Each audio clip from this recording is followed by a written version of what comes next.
What is going on, dudes and lady dudes? Welcome back to Just Nuts, guys. Today, I've got a new video talking about Mystic Fighters, the new deck build pack that will be officially releasing here in the TCG tomorrow. And so today I want to make a little video talking about the three archetypes. This is starting to become I don't know, like a classic set in Yu-Gi-Oh! The deck build packs, because this, I believe, is the 10th one in the series, which is actually, a lot, because we get, what, 3 in a year, 2 in a year?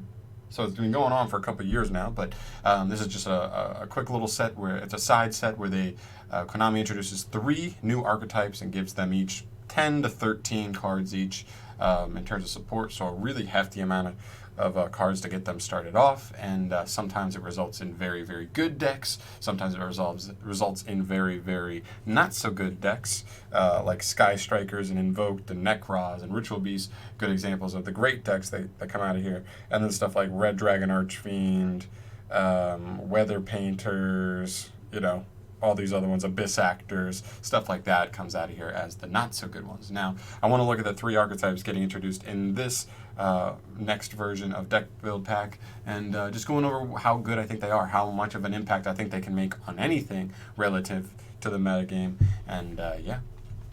So, real quick, the first archetype here is Math Mechs. This is one that a lot of people like. I mean, a lot of people like the cyber stuff just because it's new, is exciting. It's, well, relatively new and exciting here.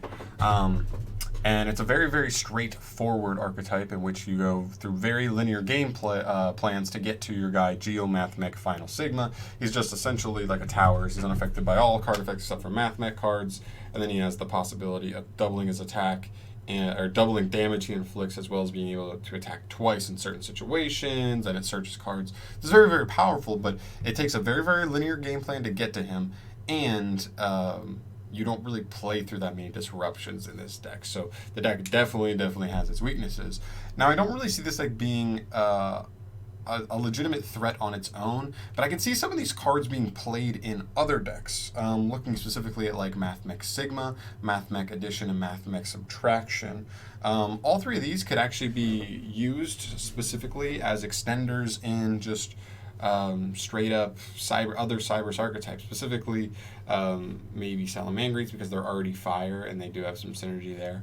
But essentially, these guys just jump out of the hand onto the field, and a lot of people know that Salamangreats can be subject to, struggling when you just kind of deal with their normal summon. You know what I mean? Like, they go normal summon, you could either Solemn, Judgment it, or whatever, just compulse it back to hand. But these guys still just jump right out of the hand, so they can just get an extra body on board, and then if you get something else on board, you're able to like kind of still do stuff. So a lot of people like that there's easy extenders like that. I could see something like that. They do lock you into Cybers monsters from the extra deck for the rest of the turn, so make sure you keep that in mind. But still, a pretty good card.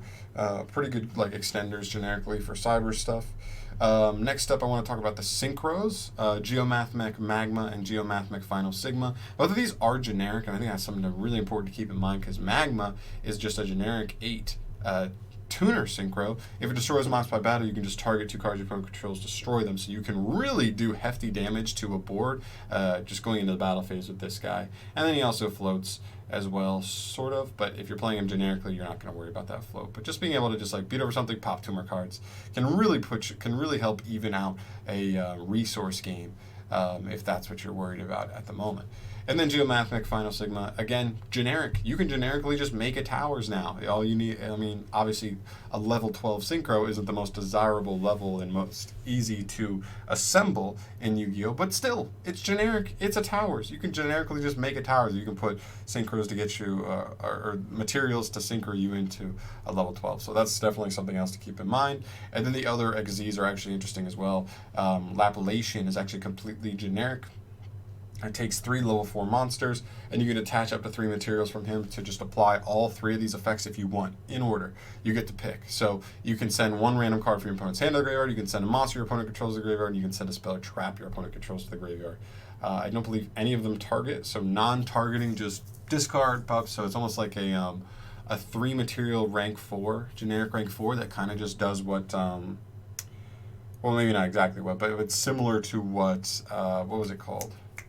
Trishula, the Synchro used to do, the Ice Barrier Dragon used to do. And it's very, very strong if you can resolve it. I'm just not sure how many decks one can even get 3 level 4s on field, and if you do, would you want to put them into him if just like one piece of disruption, one piece of removal is just gonna like ruin this guy, like ruin what he otherwise would be able to do for you. But if he can resolve, he's very, very strong, so maybe that's just something to keep an eye on there.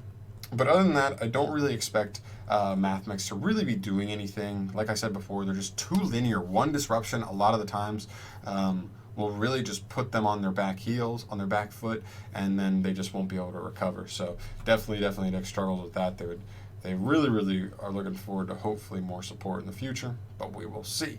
Next up is Dragon Maids. Now, Dragon Maids, again, honestly, I feel like Dragon Maids is one of those more underwhelming archetypes. Like, the dragons are cool. They have a cool dynamic, but you play a bunch of high-level dragons, and they only get out of the hand by, like, swapping with the little one. So if you don't draw a little one with a big one, you can start clogging. And, you know, that can start putting you in an awkward position. Any deck that just plays too many big monsters that don't get out of the hand easily can really start to clog and be awkward. But so it's all about finding a balance there. And just after that, like the big dragons just don't do enough. If you have a deck that's built around big boss monsters, the boss monsters need to do more.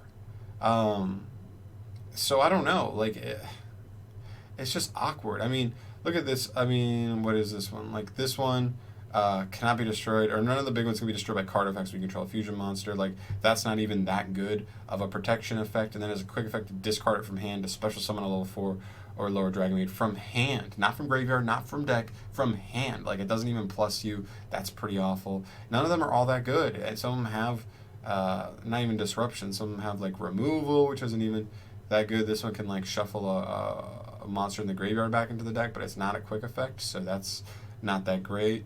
And yeah, so they just don't do enough. And then like the boss is like okay, but that's it. They have some good cards. Dragon Maid Hospitality is pretty good. It's just Monster Reborn or special Dragon Maid from hand. Then send a Dragon Maid monster with the same attribute but a different level from deck to grave. So you just send like whatever matching dragon. If you were like special saying a big one, you send the small one that matches it, or vice versa. And so this is a really powerful turbo effect, but really the deck just doesn't do enough. Like, you can't have a deck built around boss monsters that don't do anything to your opponent. So the deck's really lacking there. And also we just got Guard Dragon Aggro Pain put on the ban list. So now like you can't even use this as just like an engine to turbo you into powerful Guard Dragon plays. I mean, you can still use LP and Pisty if you want to, but missing the Aggro Pain is just that much like weaker of a board you're going to end on. You can't just drop a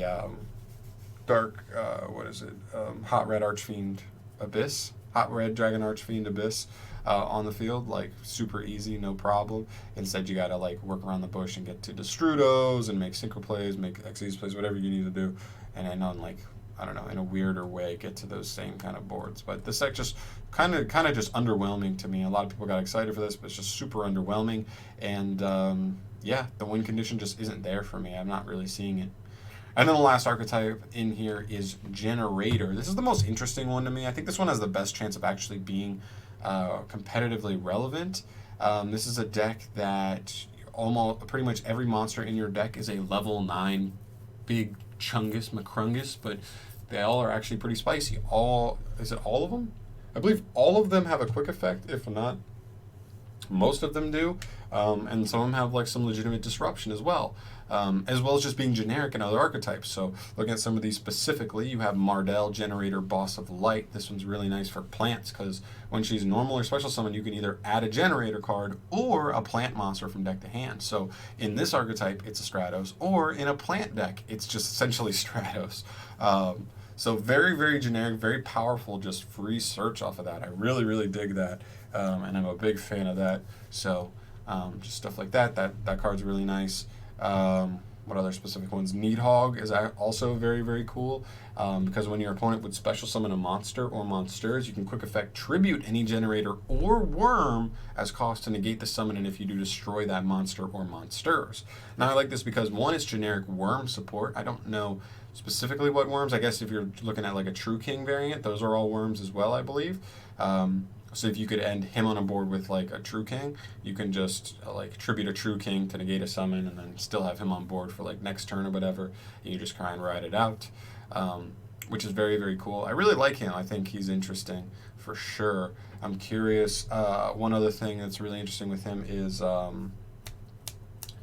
what's it with the Tenyis.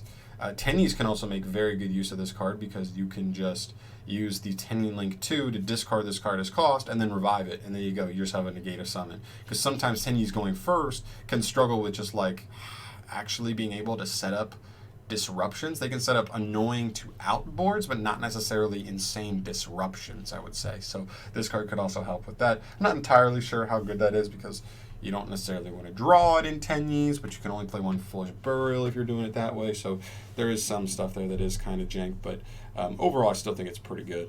And I'm a fan of this card. I'm curious to see where it could pop up because I really think it could. And then the last one that's like specifically interesting because of its genericism is Hela, the Generator Boss of Doom. This is a zombie support card where as a quick effect you can tribute any generator or zombie, then target a generator or zombie in your graveyard with a different name than the monster tributed and special summon it. In defense position, but still, I think this is a decent like just tutor effect. I mean, she can tribute herself just to get something back from grave.